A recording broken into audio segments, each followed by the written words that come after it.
Gotta be true to yourself. In a world there's nothing else. Gotta play the game right, gotta make your path. You scratch, you dig, you lay in your ground. You bustin' your rounds, nobody gon' stop you. No ops, no cops, everything about you. Looking good, you good, she good. Y'all people really wanna know the reason? It's that ripple effect. That's just that ripple. That's just that ripple effect. What you do, come back triple. Hey, what's going on, guys? Your girl Kitty out, back in the Ripple Effect. You already know what it is, and you already know the vibes. Hey, shout outs to all the supporters. Y'all the real ones, holding it down from day one. Can't thank y'all enough. Y'all already know where to hit me at, all the social media platforms. I got some really good news for you guys. Everybody's been asking me about merch. Where can I purchase it? You know, you don't even live in New York anymore. It's gonna be a little hard to reach you. No problem. I have a one-stop shop set up on Etsy. Shout out to Etsy. I appreciate you guys for helping me along in my new business venture and giving me a platform. That way people can purchase things from no matter where you are in the world. Etsy's the place for you. So yeah, it is going to be the Ripple Effect, WK dot. So you're going to put all those together, no spaces, right? Just make it real simple. And I have sweatshirts, t-shirts, flip-flops, blankets, mugs, a lot of coffee drinkers, right? I know I'm definitely one of them. And the store's going to keep growing. It's going to keep growing, but for now, I just have a few items just for you to kind of show support, keep yourself warm as well, because it's hoodie season officially. So, you know, make sure you all bundled up no matter what you have on. But if you're wearing that drop, I appreciate you, you know. But sports don't sleep, so we're going to move on from that. We got things from Daniel Snyder, right? We already know what's going on with him. He was saying that he wasn't going to sell the team, but he also said he wasn't going to change the team's logo. But as you know, that they're the Commanders now, so he wavered on that. So now he's going back on this because, what can you say? Like Jim Irsay, he let him know. Listen, I'm not scared to, you know, let the people know what I've been involved in, you know, because he's been involved in a lot, and he just called him out. You know, I mean, you can see he's a poker player, right? These guys is not playing around. You know, he's like, listen, I'm gonna call your bluff. At the end of the day, you know, you can't afford this team. You guys have a lot of accusations going on. It's best for the franchise. Just move in a better direction. And you have people anywhere from Matthew McConaughey to Durant, Jeff Bezos, Jay-Z, all these guys trying to form a partnership in different groups and things of that nature, so that way they can take over ownership of the Commanders. And I think that's great. I mean, the Commanders can definitely use a new direction, especially after what's been going on. You guys need it more than anything. We also, just to kind of update you guys on Brittney Griner, no matter what side of the, you know, you stand on with that whole situation. It's still unfortunate if you know, from a human standpoint, it's a terrible situation to be in. I was just informed earlier today that she was moved to, you know, a more of a labor type of jail now, and she was moved apparently last week, and we're just now hearing of this. Her lawyers are just now hearing from this, but I mean, but that's just no surprise. At the end of the day, these other countries move differently, right? So just be careful when you travel. Just be mindful. That's all we can say. That's all we can get out of this point. And BG, we're with you. You know I am. This show is. We still wish for your safe return. Stay strong. You're in my prayers. The Nets. Jacques Vaughn was hired. I know a lot of people were like, what? What happened to Udoka? What happened to that guy that was suspended with the Celtics? Okay. Here's what happened. The Nets are messy right now. On and off the court. Messy, right? Now, we're going to get into that messy off the court, because, you know, we're not afraid to get into uncomfortable conversations over here. But Ime Udoka, great coach, I believe he absolutely deserves another coaching chance. Just because he messed up in his personal life doesn't mean that he doesn't deserve a shot. I don't like speaking too much on people's personal, things, because it's just, we don't know the whole story. We're only going to know but so much. And rightfully so, because that's what makes it personal. But what I do know is that, or at least I can hope that he's learned from said situation. That old saying, don't crap where you eat sort of situation. I can't speak for anything outside of that. It's just that when you bring that kind of thing inside the building into which you were employed, you're rolling the dice. But with that being said, the man does deserve a coaching job. But I don't know why he would even want to take a job like the Nets anyway. A guy like him, he does deserve a fresh start. He's going to do some amazing things. It's not just going to stop with that incident that happened. No, like that's something we can all move past. You know what I mean? Like, if people in his personal life can move past it, I think we'll be okay. Like, everybody just hold on tight. We'll be all right. We're just going to move right past it and be okay. But honestly, it's not even just for the Nets' sake. It's actually for Ime Udoka's sake. I don't think you want to get involved. It's just too many things going on, sponsors dropping in and out. And, I can tell you, doing what I do, like, that's the last thing you want.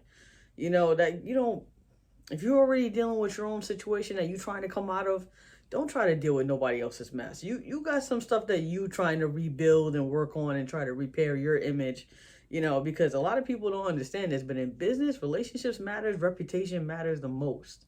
Like, you will be defined, based off of certain things, especially if you don't clean it up, if it's mishandled, right? Everything has to be handled a certain way in order for you to be able to be successful, because, we've seen what he's done with the Celtics. We've seen, who he's aligned himself up with to be the coach that he is today. He used to be a player, he's got everything going for him. He's just don't put yourself in a messy situation.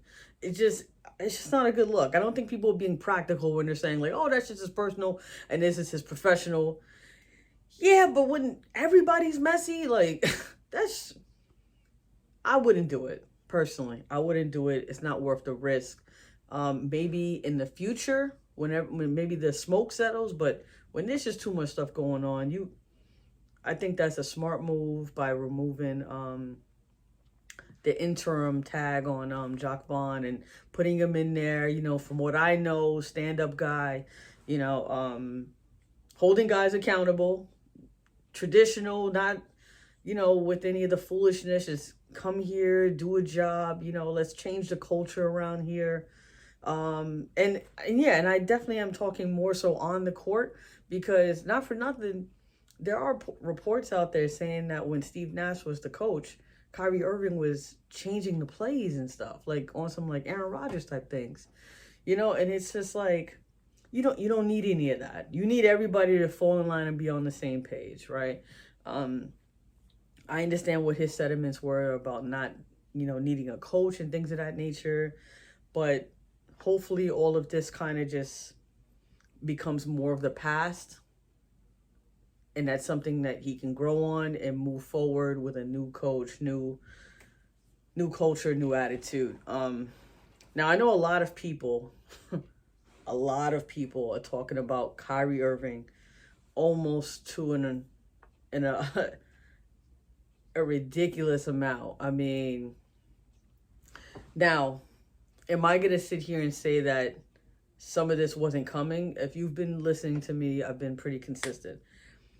The way he went about all this, wrong.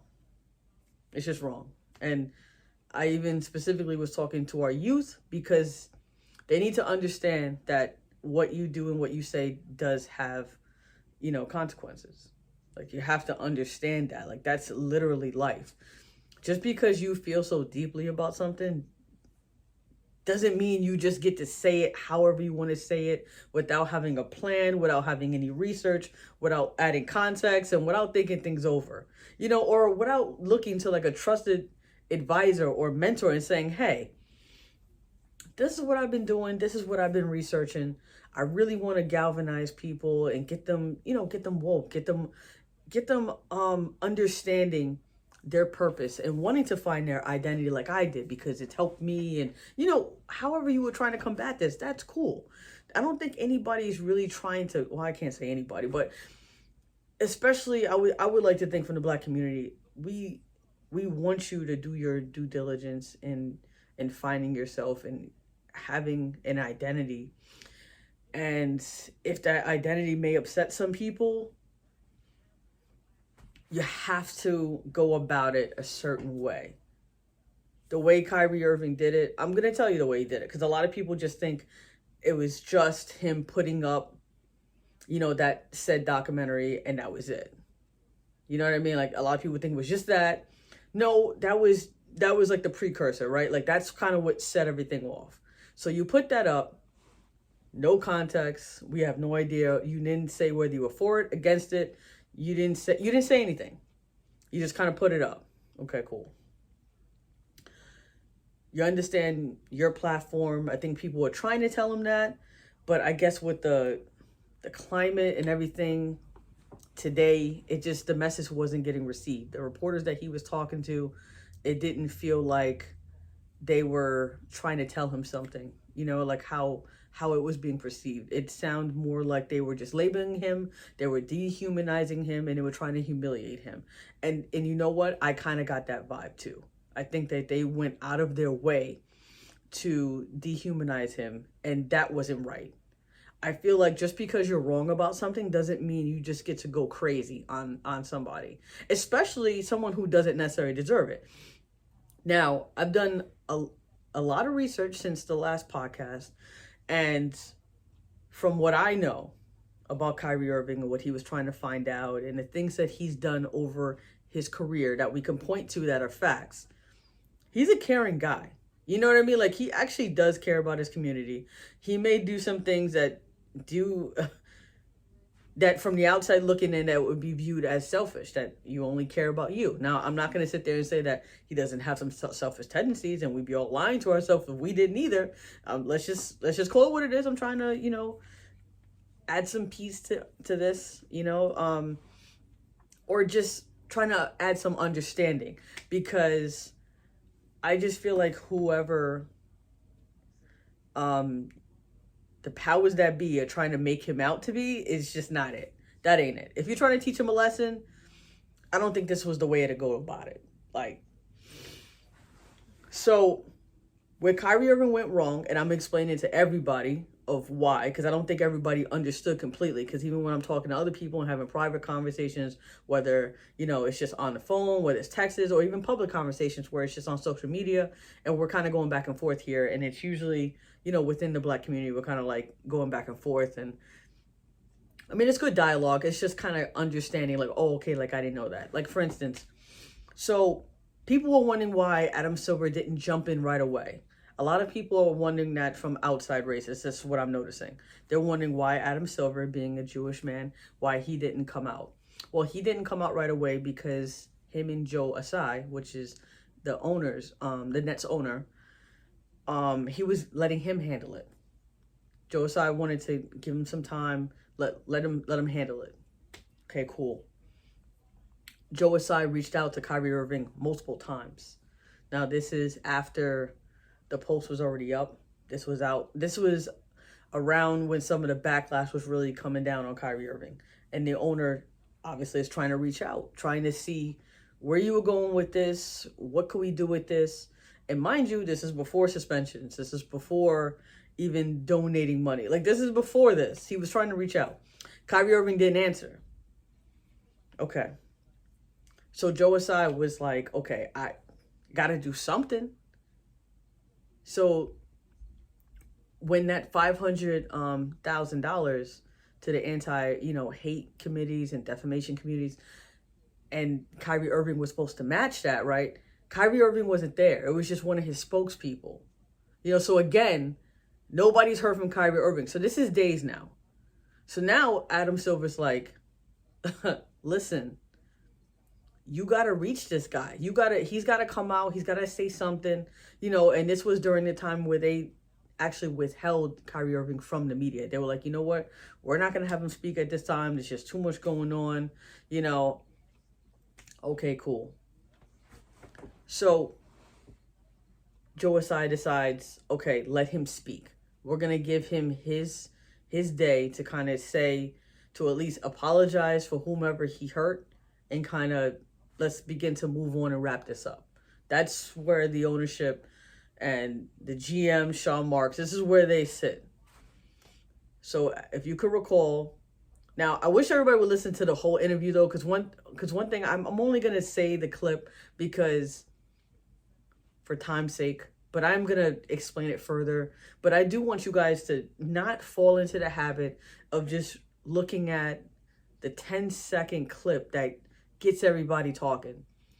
I understand, like, this is my job to do this, and maybe I have more time to do it because I kind of have to. But I'm only saying that because a lot of people like to jump to conclusions and formulate their own opinions without having the full story.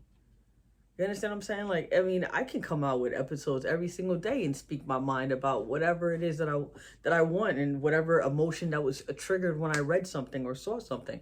But that would be irresponsible. I like to actually sit there, do all my due diligence, reading. That's why my desk is all a mess. That's why we can never get a decent, photo with me on. But anyway, you get the point. Try to go do your due diligence. I'm telling you, you'll be better for it. It'll be less arguments, because at least people would see, oh, okay, so you read the whole thing. It wasn't just a clickbait, like. And if I put something up on my Facebook that may seem like clickbait, it's really not. I really just wanted you to click on it so it would force you to do more research. Don't just look at that one article. Look into the story. You can Google it. I mean, there's multiple sources that pop up. You can look at it on AP News. You can look at it on just about any platform. I have so many different platforms that, I mean, I try to look at it all, because let's face it, things pop up, nuances.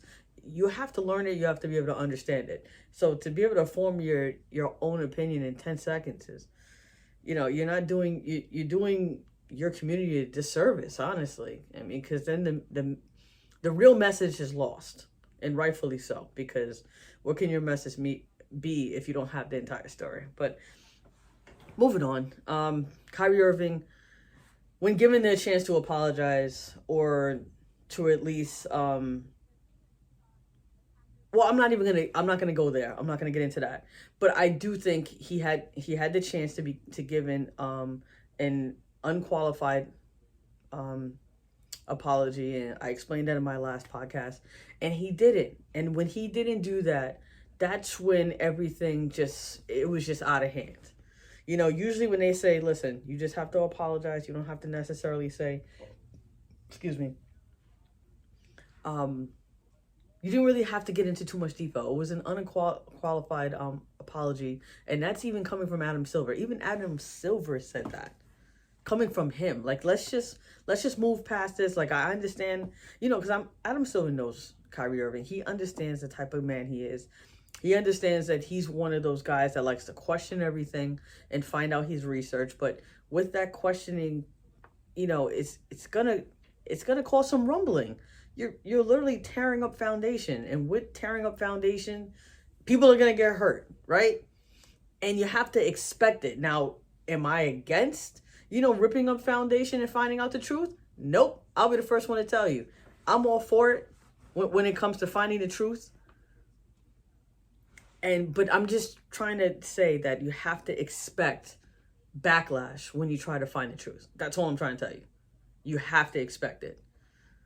But, and this is a big but, feel me?